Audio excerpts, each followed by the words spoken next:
Hey guys, welcome back to another interesting video of how to guide, and in this video I'm going to show you how to fix if your Snapchat is not playing the full video, either it's in your spotlight or chats, even in the stories.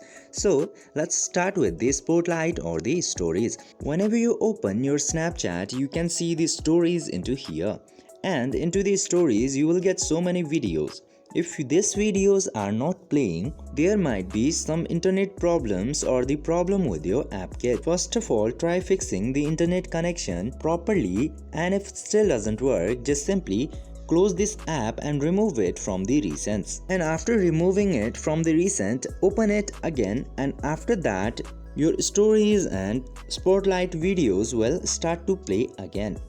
And there might be some other problems if your videos are not playing into your chats.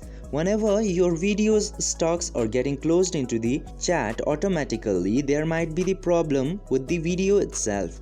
In this case, tell your chats to send the video again. And after that, whenever other party sends the not corrupted video, your video will start playing full. I hope this video was helpful for you. If yes, don't forget to like, share and subscribe to the channel to never miss another update. Thank you for watching the video.